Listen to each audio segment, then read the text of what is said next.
हर हर Gange. Radhe Radhe friends, आज की video में मैं आपको गंगा दशहरे की बहुत ही सरल पूजा विधि बताऊंगी।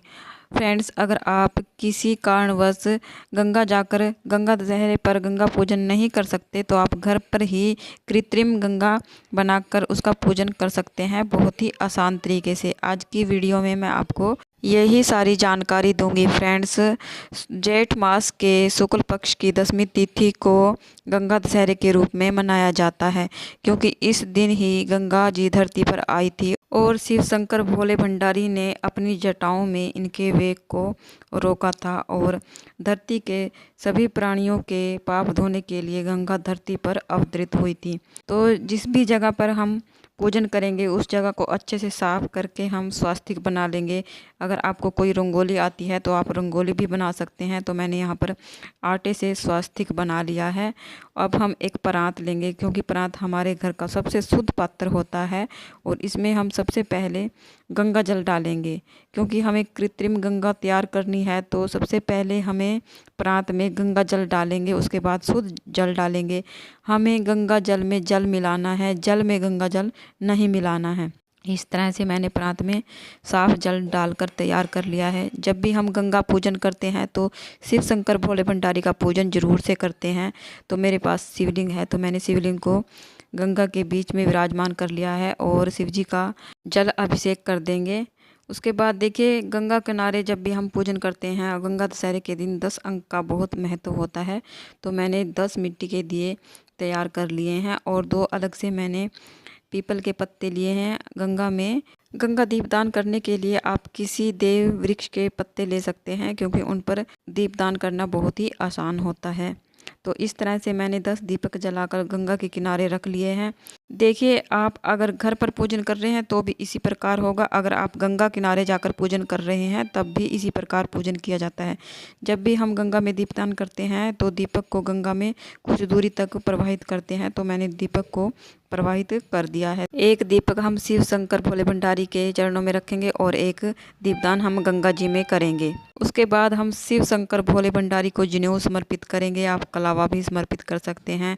गंगा माता को हम कलावा समर्पित करेंगे और गंगा माता को हम रोली से तिलक करेंगे। शिव शंकर भोले भंडारी को हम चंदन से तिलक करेंगे और जिस पात्र में हमने गंगा तैयार की है उस पात्र में भी हम 10 टिकियाँ सिंदूर की जरूर से लगाएंगे। और जो भी हम गंगा दशहरे पर 10 अंक का बहुत अधिक महत्व होता है। तो देखिए, मैंने 10 टिकियाँ इस पात्र पर लगा दी हैं और उसके बाद हम अक्षत समर्पित करेंगे और फूल समर्पित करेंगे। उसके बाद हम गंगा माता और शिव शंकर भंडारी को सफ़ेद फूल समर्पित करेंगे। अगर आपको सफ़ेद फूल ना मिले, जो भी फूल आपके पास हैं वो फूल जरूर से समर्पित करें। अगर फूल ना मिले तो आप बगैर फूलों की भी ये पूजा कर सकते हैं। और गंगा पूजन जब भी हम करते हैं तो गंगा में थोड़ा सा कच्चा दूध जरूर से डालते हैं। तो कच्चा दूध मैंने गंगा जी में डाल दिया है। उसके बाद हम भोग समर्पित करेंगे और जो भी भोग हम लगाएंगे गंगा जी में जरूर से समर्पित करेंगे। गंगा जी में हम अक्षत समर्पित करेंगे। थोड़े से सफ़ेद तिल मैंने लिए हैं, आप काले तिल सफ़ेद तिल दोनों भी ले सकते हैं। तो ये गंगा जी में ज़रूर से छोड़ें जब भी आप गंगा किनारे पूजन करने जाएं। और ये देखिए, मैंने जौ लिए हैं। जब भी आप गंगा पूजन के लिए जाएं तो गंगा जी में जौ जरूर से बोएं। कहते हैं जब किसी का कोई भी शुभ काम होता है कि इसने गंगा जी में जौ बोए थे तभी तो इसका ये काम बना है। आप घर पर पूजन कर रहे हैं तब भी और बाहर जाकर पूजन कर रहे हैं गंगा किनारे पर तो भी गंगा जी में जौ जरूर से बोएं। के बाद हम दक्षिणा रखेंगे। दक्षिणा पूजा में रही कमियों को पूरा करती है। गंगा माता के लिए मैंने सूट या साड़ी भी आप निकाल सकते हैं।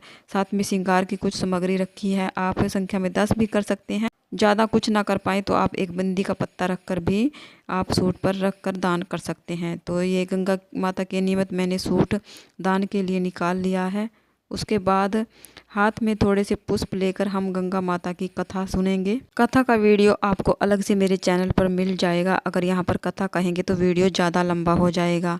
कथा करने के बाद जो पुष्प हमारे हाथ में है गंगा जी में छोड़ देंगे। इस प्रकार से हम गंगा पूजन कर लेंगे। उसके बाद जो दीपक आपने जलाए हैं उनमें से किसी भी दीपक से आप गंगा की आरती कर लें। अगर आरती नहीं आती तो आप फ़ोन में चलाकर भी आरती सुन सकते हैं। तो इस प्रकार से गंगा दशहरे पर बहुत ही सरल विधि से मैंने गंगा पूजन आपको बताया है। घर पर आप बहुत ही आसानी से कर सकते हैं। अगर आप गंगा किनारे जाकर पूजन कर रहे हैं तो भी आपको इसी तरह से पूजा करनी है। अभी बात कर लेते हैं कि सारी सामग्री का हमें क्या करना है पूजा करने के बाद। देखिए, जो गंगा जल हमने तैयार किया है इसको आप पौधों में सींच दें। तुलसी के पौधे को छोड़कर बाकी आप किसी भी पौधे में जल को सींच सकते हैं। जो वस्त्र आपने निकाले हैं गंगा माता के निमित्त, आप इसको किसी को दान दे सकते हैं, साथ में दक्षिणा दें। भोग प्रसाद आप परिवार के सदस्यों में बांट दें और जो जल का लोटा लिया है इसको सूर्य देव को अर्घ दे दें। इसके बाद जो शिवलिंग है इसको आप अपने मंदिर में विराजमान कर लें। फ्रेंड्स, गंगा दशहरे के दिन आप किसी भी समय ये पूजा कर सकते हैं। अगर आप इस दिन व्रत करना चाहते हैं तो आप व्रत भी कर सकते हैं। अगर व्रत ना कर पाएँ तो पूजा जरूर से करें गंगा दशहरे के दिन, क्योंकि गंगा पूजन करने से हमारे पापों का नाश होता है। फ्रेंड्स, वीडियो देखने के लिए आपका बहुत धन्यवाद और कमेंट में हर हर गंगे जरूर से लिखें। फ्रेंड्स, ये थी गंगा दशहरे की बहुत ही सरल पूजा विधि। अगर आपको अच्छी लगी, आपके लिए यूज़फुल रही है तो प्लीज़ वीडियो को लाइक कीजिए। और हम महिलाएं घर में तीज त्यौहार कैसे करते हैं ये जानने के लिए मेरे चैनल को सब्सक्राइब कीजिए। तो फिर मिलते हैं एक और नई वीडियो में एक और नई पूजा विधि के साथ। हर हर गंगे।